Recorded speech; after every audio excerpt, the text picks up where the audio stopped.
E aí, gente, beleza? Vamos falar um pouco sobre curva de aquecimento, tá? A gente já sabe que a matéria ela vai se apresentar em três estados básicos, né? Em três estados de agregação, que são o sólido, a gente está vendo aqui o exemplo da água, né? O gelo, o líquido e o gasoso. A gente já falou que o sólido, as partículas estão bem juntinhas, tem pouco espaço para elas se mexerem, então elas vibram um pouco. No líquido, elas têm uma velocidade um pouco maior, estão vibrando um pouco mais rápido, por isso as partículas estão um pouco afastadas. E no gasoso, as partículas estão bem afastadas e têm uma velocidade muito alta, por isso a temperatura é maior, né? A temperatura é uma medida da velocidade das partículas em uma substância, né? Em um determinado sistema.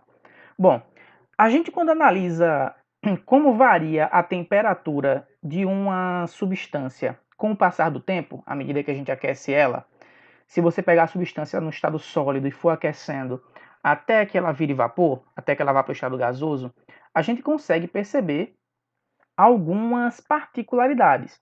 Por exemplo, no caso de uma substância pura, a gente vai ver que ela apresenta pontos de fusão e de ebulição em temperaturas evidentes, ou seja, o ponto de fusão e o ponto de ebulição vão acontecer em temperaturas que eu consigo ver exatamente, porque naquela temperatura, por mais que eu continue aquecendo, eu não vou ter mais mudança na temperatura. Quando atingir o ponto de fusão ou o ponto de ebulição, por mais que você aqueça, por mais que você dê calor, você não vai notar mudança na temperatura. Vamos analisar aqui esse gráfico de aquecimento da água, por exemplo. Se eu pegar a água em qualquer temperatura negativa, em qualquer temperatura abaixo de 0 Celsius, a água vai estar sólida, eu vou ter gelo. Se eu começar a aquecer essa água, vamos supor que eu pegue esse gelo, boto numa panela e põe no fogo. Enquanto eu estiver aquecendo, vou botar um termômetro lá dentro para olhar. Enquanto ele estiver lá no fogo, o tempo vai passar e eu vou ver a temperatura subindo até chegar em 0 graus Celsius, que é a temperatura de fusão da água. É a temperatura em que a água passa de sólido, que é gelo, para líquido, água como a gente conhece. E quando chegar nesse ponto de fusão, por mais que você aqueça, veja que o tempo passa, mas a temperatura não muda. A temperatura continua igual. A gente vê esse patamar aqui, ó. Então, enquanto ele está derretendo, eu tenho sólido e líquido, e nesse espaço aqui de tempo, a temperatura não vai mudar. Quando todo o sólido derreter, quando tudo virar líquido, aí a temperatura volta a subir. E aí, ó, o tempo vai passando e aquela minha substância vai começar a se agitar e eu vejo a temperatura subir. Quando começar a evaporar, quando as primeiras partículas começarem a evaporar, novamente a temperatura para de mudar, a temperatura fica fixa. Eu tenho novamente um patamar.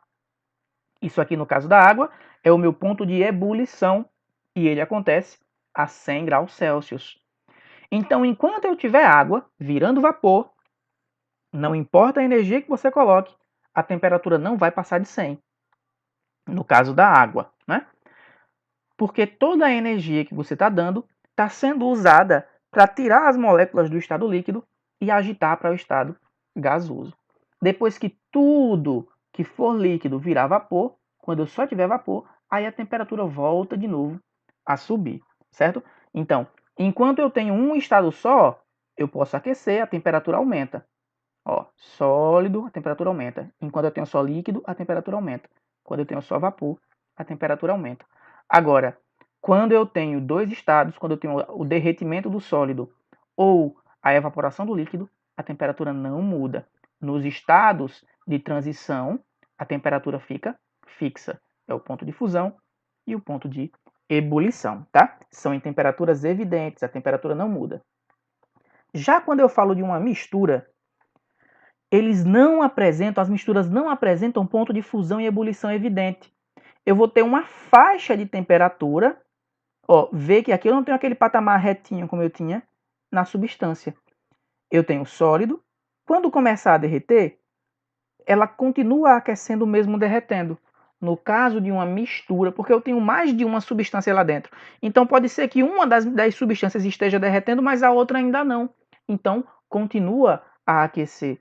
Eu continuo a ter essa inclinação na temperatura. Eu continuo tendo a temperatura subindo. E aí, quando tudo fica líquido, aquece mais um pouco. E quando vai evaporar, novamente eu não tenho aquela temperatura fixa. Ó. Vê que aqui entre 65 e 100 eu tenho líquido e vapor. Então eu tenho uma faixa de temperatura. Eu tenho uma faixa de temperatura em que acontece a fusão ou ebulição. Aqui, ó, entre menos 15 e 0, eu tenho a faixa de temperatura da fusão. Aqui, entre 65 e 100, uma faixa de temperatura de ebulição. Isso aqui, no caso, seria uma mistura de álcool e água, por exemplo. Né? Então, a diferença, quando eu trato de uma mistura e uma substância, é que no caso da substância, vendo aqui ao lado uma da outra para ficar bem simples, no caso de uma substância, ó, eu tenho aqui a temperatura de fusão bem evidente, ó. Eu vejo que no gráfico não muda, a temperatura é uma só, 100.